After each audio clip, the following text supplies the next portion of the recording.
Sa mundong puro reklamo, puro yabang, puro look at me, ang mga introvert ang hindi sumasabay sa circus. Hindi sila maingay, hindi sila naghahari-harian, hindi sila nakikipag-agawan ng spotlight. Pero sila yung biglang papasok sa kwarto at lahat ay tumatahimik. Walang utos, walang sigaw, walang respect me. Pero bakit parang bigla nilang hinihigop ang hangin sa atmosphere? Kasi ang katahimikan ng mga introvert ay hindi simpleng tahimik. Para itong may bigat, parang may pinaparamdam, parang may nakikita sila sa iyo na hindi mo pa nakikita. Ang iba hindi komportable, ang iba napapaisip, ang iba biglang nag-a-adjust. At ito ang hindi alam ng mundo. Ang mga introvert ay hindi nang-aapi, pero ang presence nila, automatic mind control. Kung ang mga extrovert ay gumagamit ng ingay para makuha ang atensyon, ang mga introvert ay gumagamit ng aura para galawin ang isip ng isang tao. Narito ang mga dahilan kung bakit ang mga tahimik na introvert, sila ang tunay na dominante.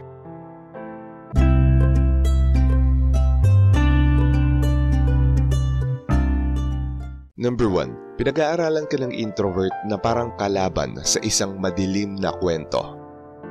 Habang ang normal na tao ay nakikinig lang, ang isang introvert ay nag-a-analyze.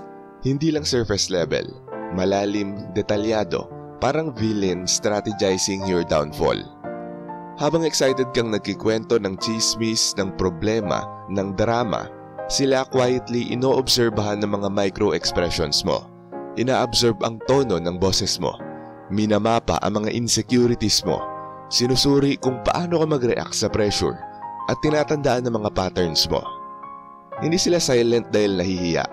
Silent sila dahil nagda-download sila ng mga informations. At once na nakilala ka nila ng mas malalim kaysa sa pagkakakilala mo sa sarili mo, doon nagkakaroon ng weird power shift. Hindi nila intensyon, pero kapag alam na nila ang kilos mo, mas madali kang mapasunod sa energy nila. Number 2, ang katahimikan ng isang introvert ay parang hatol ng isang mas mataas na nilalang. Kapag extrovert ang tumahimik, awkward.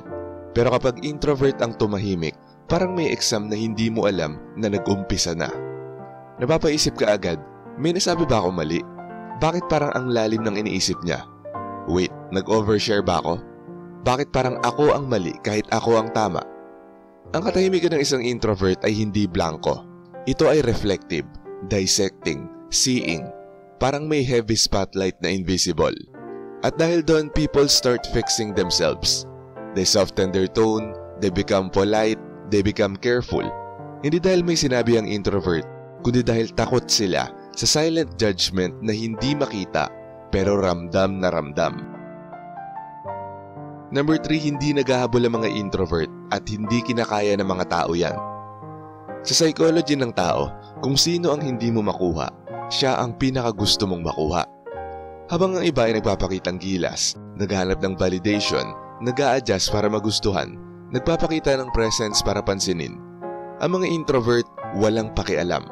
Hindi nagmamadali mag-reply, hindi naghahanap ng pansin, hindi sinusubukang maging interesting, hindi umaasa na magustuhan mo sila.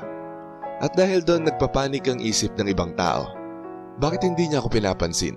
Bakit hindi siya affected? Bakit parang hindi niya ako kailangan? At ang ending, ikaw na ang maghahabol. Ikaw na ang mag-a-adjust. Ikaw na ang magiging available. Walang effort ang mga introvert, pero ikaw ang gumagawa ng effort para sa kanila. Number 4, kapag nagsalita ang isang introvert, para kang tinamaan ng sniper. Hindi sila masalita, hindi sila fun na mga walang kwentang usapan, hindi sila nag-iingay para lang may masabi. Kaya pag nagbukas sila ng bibig, laging may laman, laging may bigat, laging kailangang pakinggan. Sila yung tipong, hindi magandang ideya yan. Okay na yan, wag mo nang ituloy. Simple words, pero lumalabas ng may precision. Hindi sila nag-iingay, pero pag nagsalita sila, parang authority na hindi mo alam kung saan galing. People follow not because they're scared, but because the introvert sounds so calm and sure, na parang mali ang hindi sumunod.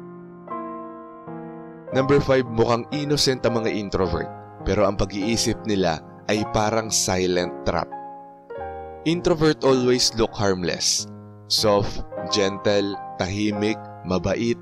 Pero behind that innocent face, may isip na gumagana 10 steps ahead.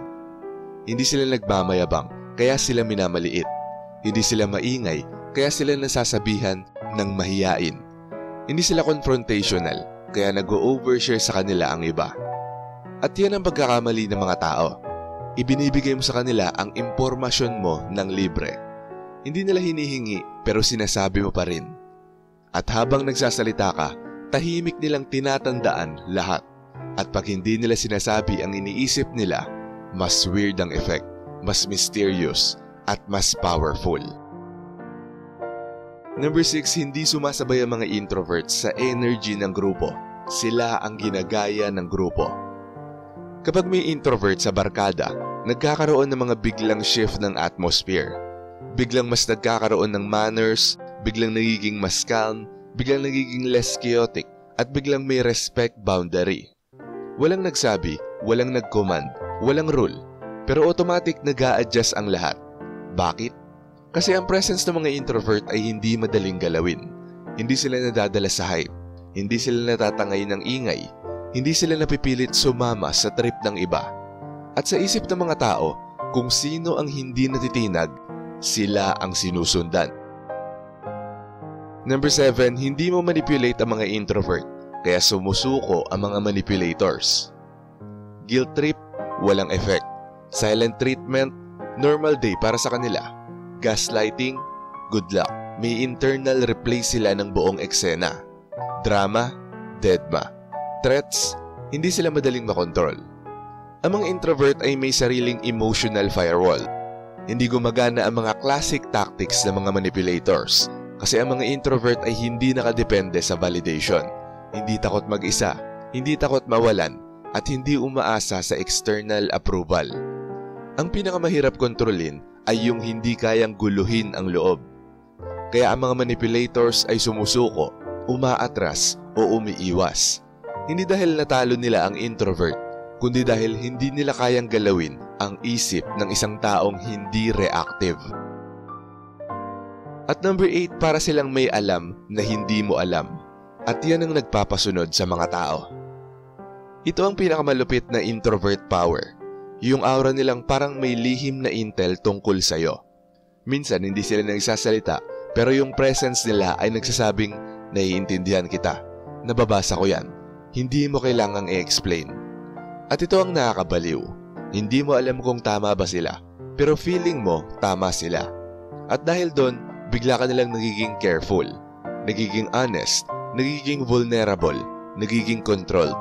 Hindi dahil kinokontrol ka nila, kundi dahil nararamdaman mong mas may alam sila kaysa sa ipinapakita nila. At sa psychology ng tao, kung sino ang mukhang may hidden knowledge, sila ang sinusunod. Ang mga introvert ay hindi umaangkin ng trono. Hindi sila sumisigaw, hindi sila naghahanap ng atensyon, hindi sila nagmamalaki. Pero weirdly, ang ibang tao ang nag-a-adjust sa kanila. Naiging maingat ang mga tao, tumatahimik, sumusunod. Kasi ang tunay na kapangyarihan ay wala sa volume. Ito ay nasa presence, nasa depth, nasa tahimik na kumpiyansa. Ang pinakatahimik na tao sa kwarto ay kadalasan ang may may hawak sa lahat. Hindi sila loud, hindi sila flashy, pero sila ang nagbe-bend ng atmosphere. At yan ang tunay na introvert energy. Hindi sila nagdo-dominate, pero sila ang nasusunod. Shoutout sa mga nanood at nag-comment sa bagong upload na to. Shoutout kay Nen Poryoku. Sabi niya, sa video na to, parang natutunan ko yung post na lagi kong nakikita noon sa Facebook na avoid posting your personal problems on Facebook. Your personal problems require personal solutions, not social attention. At sinasabi nila na halos 80% ng makakita sa post mo ay matatawa lang. Yung 10% ay concerned at yung 10% ay walang pakialam, though estimated lang. Dati ginagawa ko yung nagpo-post ako ng problema sa Facebook. Siguro mga 2017 pa yon. Pero buti hindi ko na ginagawa ngayon. At hindi na ako nagbibigay ngayon ng hint sa mga plano ko sa buhay. Iba talaga kapag nasa silence ang progress mo. tapos bubulagain mo yung iba kapag nandyan na yung resulta. Sabi naman ni Ronnie Talosig, bilang isang intuitive empath, bad trip talaga yung mga manipulative narcissist porque pinakikisamahan sila feeling at astang nakatataas na sila. Pero kapag pinakita mo sa kanila na hindi ka kayang kontrolin, nagpapa-victim na at naghahanap sila ng masisisi sa'yo o ibang taong sisisihin.